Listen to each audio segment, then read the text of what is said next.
जय माता जी students, welcome to our YouTube channel Dhyan commerce, the key of success. जय माता जी डियर स्टूडेंट्स। बच्चों, अब हम ऑब्जर्व करने वाले हैं हमारी सिंप्लेक्स मेथड का दूसरा सम, जिसमें अगेन यहाँ पे कांस्टेंट जो है वो less than equal to type दिए गए हैं बच्चों। और अब जब भी हमें इन्हें कन्वर्ट करना होता है तो सिलेक्ट वेरिएबल्स यानी S1 एंड S2 को हम ऐड करते हैं सिंपली, देन इक्वेशन में कन्वर्जन हो जाता है। उसके बाद इनिशियल बेसिक फिजिबल सॉल्यूशन के लिए बच्चों जो भी मेन वेरिएबल्स हैं हमारे ऑब्जेक्टिव फंक्शन में, उनकी जगह पे 0 रखना चाहिए। 0 रखने के बाद हमें मिलता है S1 is equal to 16 and S2 is equal to 8। तो ये हमारे इनिशियल बेसिक फिजिबल सॉल्यूशन है, जिसमें हम टेबल में BI कहते हैं। CJ में हम कोएफिशिएंट्स फ्रॉम ऑब्जेक्टिव फंक्शन रखते हैं, यानी हमारा जो कॉमन टेबल है बच्चों, इसके अंदर खास ये टेबल आपको फॉर्मेट याद रखना पड़ेगा। CJ यानी कोएफिशिएंट्स 3 एंड 4 हमें रखने चाहिए यहाँ पे, खास 3 एंड 4 जो ऑब्जेक्टिव फंक्शन में हमारे पास है वो। S1 S2 नॉट अवेलेबल, तो वहां पे हम 0 रख सकते हैं। अगर आप चाहो तो ऑब्जेक्टिव फंक्शन भी यहाँ पे रीराइट कर सकते हो 0 इंटू S1 0 इंटू S2 करके। देन बेसिस में अगर सिलेक्ट वेरिएबल है, उनके कोएफिशिएंट 0 है तो 0 रखना पड़ेगा। अब यहाँ पे क्या रखना है, तो लास्ट हम देखा हो तो मैंने बताया था जो भी हमारे इक्वेशन कन्वर्ट हुए आफ्टर एडिंग सिलेक्ट वेरिएबल्स, तो 2 3 1 यानी 2 3 1, S2 अवेलेबल नहीं है यानी 0, BI यानी वैल्यू आती है 16 जो हमें बेसिस में वैल्यू मिली उसे अभी अभी ऑब्जर्व किया वो। S2 के लिए है 2 1 1 2 1। अब यहाँ पे बच्चों खास ध्यान रखना है, S1 अवेलेबल नहीं है, गलती से यहाँ पे 1 ना आ जाए। S2 में 1 रखना है क्योंकि पहले में S1 था, दूसरे में S2 है और इसकी वैल्यू हमारे पास है 8। नेक्स्ट जो काम करना है ZJ में अल्टीमेटली CB इंटू जो भी वेरिएबल्स है उनके कोएफिशिएंट मल्टीप्लाई करके ऐड करने हैं। 0 into 2 plus 0 into 2 that will be 0. This all variables will have Z0 including ZJ, क्योंकि हमारे पास CB यानी कोएफिशिएंट 0 है उस वजह से। अब CJ minus ZJ, delta J important रहता है बच्चों। 3 माइनस 0 करेंगे 3 मिलेगा, 4 माइनस 0 यानी 4 एंड बाकी के दोनों 0। और जैसे हमने लास्ट सम में भी कहा था या मेथड में भी आप ऑब्जर्व कर पाओगे, मोस्ट पॉजिटिव है उसे हम ऐड करते हैं एज इनकमिंग वेरिएबल, जिसे हम कहते हैं पिवट कॉलम। ये वेरिएबल हमारा एंटर होगा इनटू द बेसिस, मगर किसकी जगह पे, S1 या S2। तो उसके लिए हमें लिविंग वेरिएबल या पिवट कॉलम डिसाइड करनी पड़ेगी, जिसके लिए रिप्लेसमेंट रेशियो हेल्प करेगा, that is BI upon AIJ। BI हमारे पास है, AIJ कहां से लेना है, जो हमारी पिवट कॉलम है उसमें। तो कॉरस्पॉन्डिंग वैल्यूज को डिवाइड करेंगे 16/3, कैलकुलेट करना है तो ऑलमोस्ट 5.33 होता है। देन 8 अपॉन 1 यानी ये होगा 8। तो इन दोनों में बच्चों याद रखना है, इनकमिंग वेरिएबल के लिए या पिवट कॉलम में most positive, outgoing variable living variable में least positive. So this variable will be our pivot row या की रो कह सकते हैं, की कॉलम कह सकते हैं। और दोनों का कॉमन एलिमेंट है बच्चों, उसे हम कहते हैं की एलिमेंट या पिवट एलिमेंट। अब उस जगह पे हमें क्या करना है, नेक्स्ट टेबल जब बनाएंगे वेरिएबल में S1 की जगह पे X2 ऐड कर दूंगा और इसे कन्वर्ट करेंगे, जो हमारी रिप्लेसमेंट रो हो जाएगी। अब रिप्लेसमेंट रो में आपको यहाँ पे लिख के समझा देता हूं, ठीक है। रिप्लेसमेंट रो के लिए क्या होगा, तो इन सभी के सभी एलिमेंट्स को हम 3 से डिवाइड करेंगे, तो X1 के लिए हो जाएगा 2/3, X2 के लिए 3/3 यानी 1, यहाँ पे हो जाएगा 1/3, यहाँ पे हो जाएगा 0, यहाँ पे हो जाएगा 16/3। तो ये हमारा रिप्लेसमेंट रो रेडी हो जाएगा बच्चों, जिसका अभी हम इस्तेमाल करने वाले हैं। मैं आपको दिखाऊंगा नेक्स्ट में। पहले अगर आपको ये टेबल में प्रॉपरली नहीं दिख रहा है तो मैंने आपके लिए पेज रेडी रखा हुआ है, तो इसका आप स्क्रीनशॉट चाहो तो ले सकते हो। तो यहाँ पे मैं वही बात कर देता हूँ फिर से कि जो मैं रिप्लेसमेंट रो की बात कर रहा हूँ, ताकि हमें कैलकुलेशन में इजीली आइडिया आ जाए। तो यहाँ पे हो जाएगा 2/3, 3 की जगह पे 1, 2 की जगह पे 2/3, यहाँ पे हो जाएगा 0 एंड BI में हो जाएगा 16/3। अब ये जो रिप्लेसमेंट रो है उसका इस्तेमाल करके हमें सेकेंड रो में 3 के एग्जैक्टली नीचे जहां पे 1 है वहां पे 0 लाना है। अब 1 है तो सिंपली करेंगे क्या, 1 माइनस 1 यानी 0। तो हमारी रो ऑपरेशन बच्चों कुछ इस तरह से होगी, R2 माइनस R1 करेंगे हम। सेकेंड रो के जो पुराने एलिमेंट्स है उसमें से ये रिप्लेसमेंट रो जो अभी हमने बनाई उसके सभी एलिमेंट माइनस करने। यानी अगर बात करते हैं पहले X1 के लिए, तो X1 के लिए कैलकुलेशन कैसे होगी, उसका पुराना एलिमेंट है 2, ठीक है। उसमें से ये 2 वाला नहीं, अपडेटेड एलिमेंट है 2/3, उसे माइनस करना है। सो 3 2 जा 6 माइनस 2, 6 माइनस 2 यानी दैट विल बी 4/3। तो वो हम बच्चों यहाँ पे लिखेंगे, S2 में 0 का 0 रहेगा, यहाँ पे मैं लिखूंगा 4/3। वापस आते हैं, अब x2 के लिए एलिमेंट क्या होगा, नेचुरली x2 तो हम बता चुके हैं, दैट विल बी 1 माइनस 1 यानी वो हो जाएगा 0। तो यहाँ पे तो हम सिंपली 0 रख देंगे।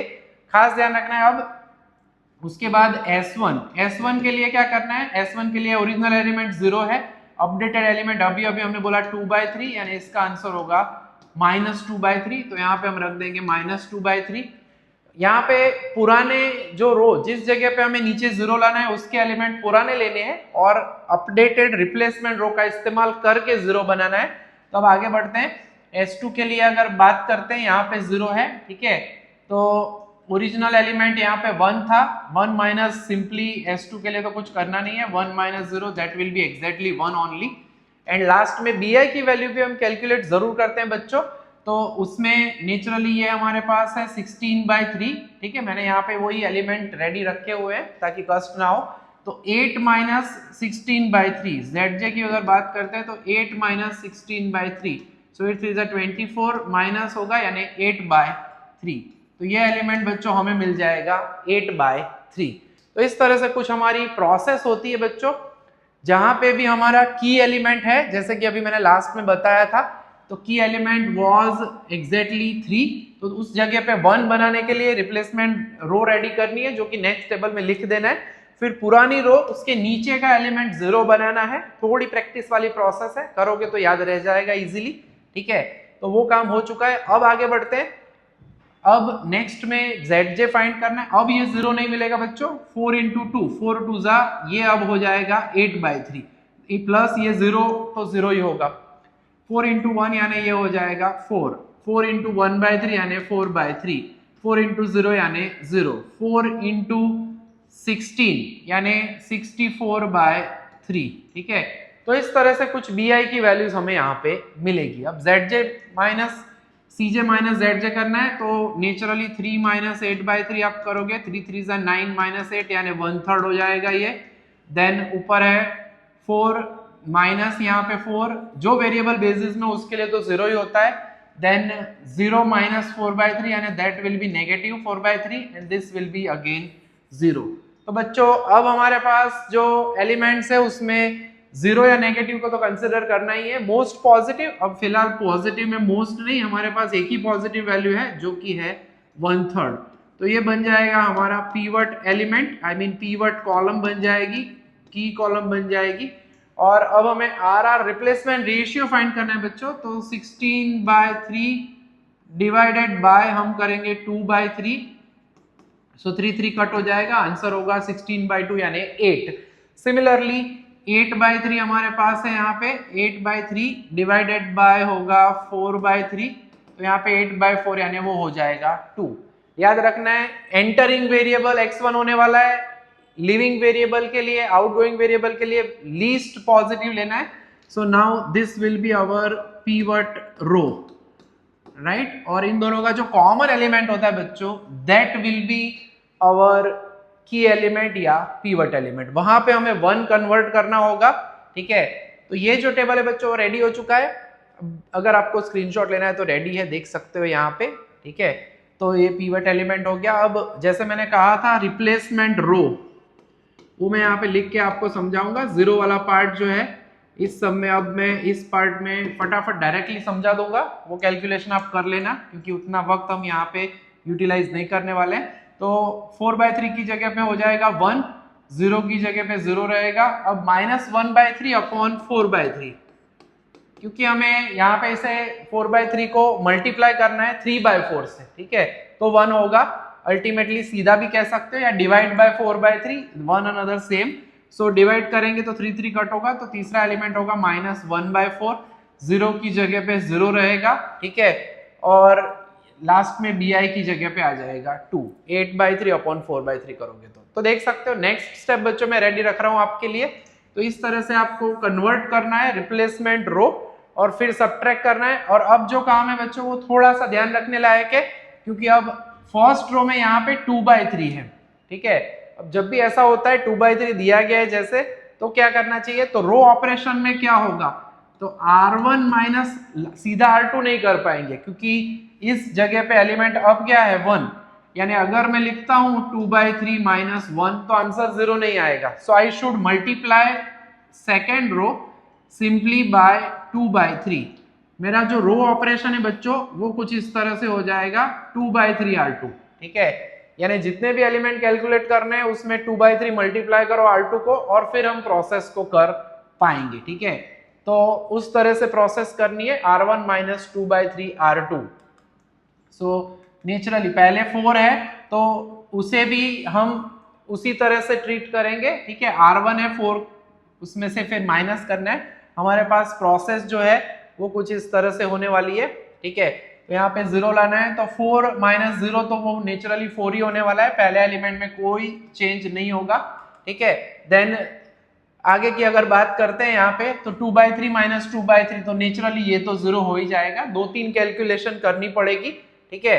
अब जैसे कि हम कह रहे हैं कि प्रोसेस में हमें S1 से कैलकुलेट करना है, ठीक है, क्योंकि S1 हमारे पास जो अवेलेबल है उसमें x2 S1 S2 तीन एलिमेंट कैलकुलेट करने हैं। x2 से शुरू करते हैं, तो x2 के लिए R1 यानी ओरिजिनल एलिमेंट 1 था माइनस 2/3 R2 यानी अभी अभी अपडेटेड एलिमेंट हमारा क्या है, तो वो 0 है, तो 0 करेंगे तो कोई फर्क नहीं पड़ेगा, तो यहाँ पे सीधा 1 ही आएगा। S1 के लिए चेक करना है कैलकुलेशन बच्चों, तो ओरिजिनल एलिमेंट S1 में हमारे पास है यहाँ पे 16/3, ठीक है, और 16/3 में से हमें करना क्या है, तो पुराना एलिमेंट था -1/3, उसको 2/3 से मल्टीप्लाई करके पूरी प्रोसेस करोगे तो आपको आंसर जो है बच्चों सिंपली मिलेगा 1/2, ठीक है, एंड उसी तरह से मिलेगा -1/2।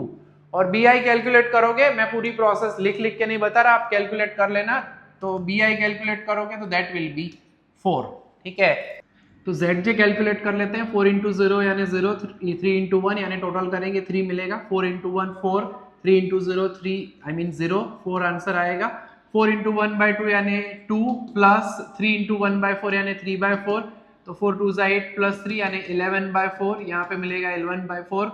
4 × -1/2 यानी दैट विल बी -2, और ये होगा 3 3 प्लस 9/2, तो 2 2 4, -4 प्लस 9/2, -4 प्लस 9/2 यानी 5/2। तो बच्चों ये कुछ हमें आंसर मिलने वाले हैं, ZJ की वैल्यू मिल चुकी है सिंपली, और कैलकुलेशन के बाद CJ माइनस ZJ एंटर में जो अंदर वेरिएबल्स है उनका तो वैल्यू 0 आएगा, बाकी के दोनों यहाँ पे आप ऑब्जर्व कर सकते हो नॉन नेगेटिव है, खाली BI ढूंढना है। ZJ की वैल्यू 4 × 4 दैट इज 16, 3 × 2 यानी 6, तो ZJ की वैल्यू मिलेगी हमें 22।